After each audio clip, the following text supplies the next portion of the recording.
The phoenix,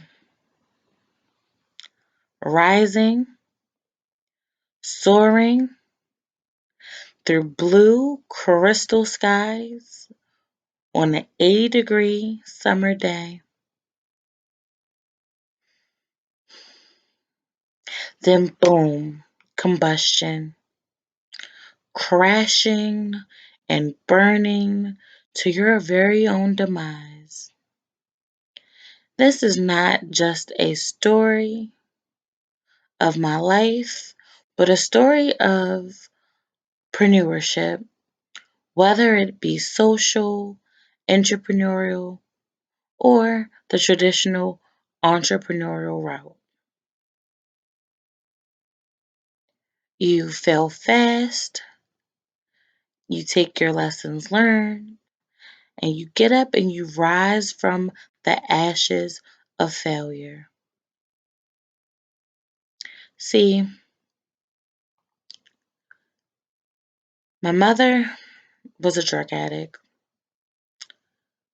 I was born in a Baltimore City hospital, 2 pounds, 2 ounces, fighting for my life. I was abandoned.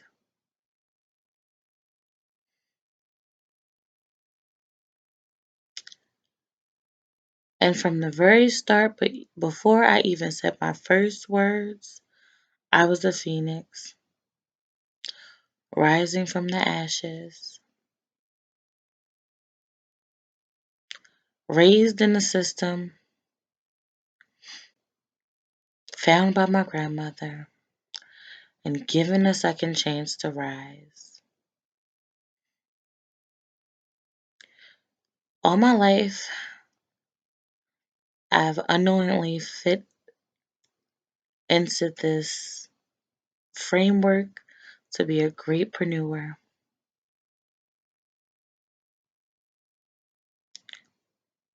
And in retrospect, taking 603 first and then coming back to take 601 has been extremely beneficial because now I'm starting to fill in those knowledge gaps and making those interpersonal connections that really have me thinking like I really might have been born to be a socialpreneur.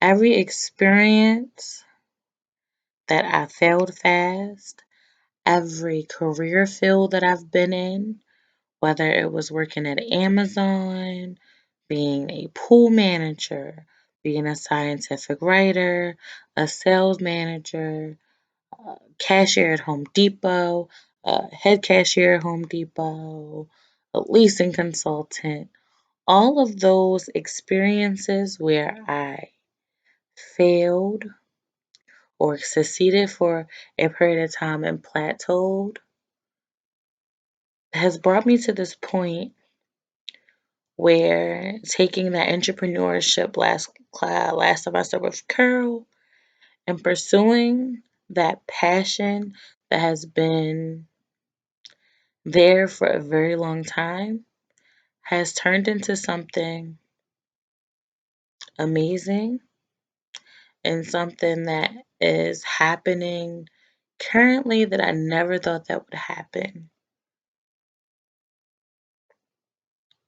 A lot of things that resonated with me in chapter 3 and 4 was this whole idea of having a entrepreneurial mindset, the fix versus the growth mindset. And I find myself once I've obtained a job, I get into this fixed mindset where I go to work, I do what I'm supposed to do, and I just punch the clock.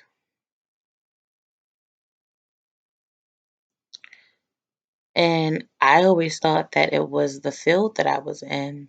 Maybe I didn't like it. Let me go try something else. And I'm not really liking this either. Let me try something else. But what I really wanted to experience was taking that organization and moving it forward.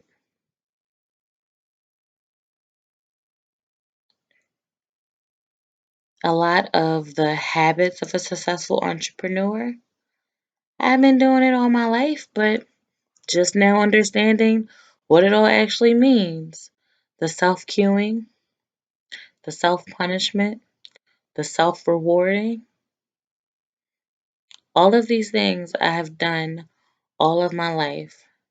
This mix of being a self starter and a self manager is something that I have done all my life, especially being in a household where nobody in my family graduated high school, went to college, let alone got a master's, let alone being able to pursue a PhD starting fall 2020.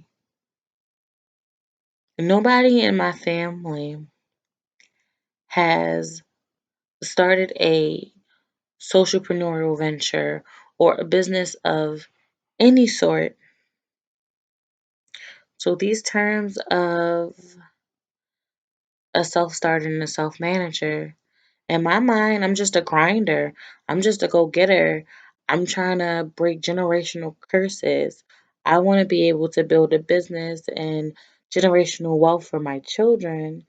And now it's like, oh snap, just coming, everything is coming full circle. So I really appreciate this class and being able to dive what interpersonal skills I really need to be a successful entrepreneurship and really understanding that foundation. And I'm looking forward to using that information to make this project even more successful. You know, we're hitting that small milestone page where, those milestones that we set, we're checking them off, checking them off, checking them off. Now we're taking that $10,000 funding, and now we're submitting a grant application for a larger chunk. So I just need to understand intrinsically and interpersonally as that project starts to grow, how am I going to adjust and be able to manage these things on a personal level, a business level, and be able to grow with the business that I'm trying to sustain.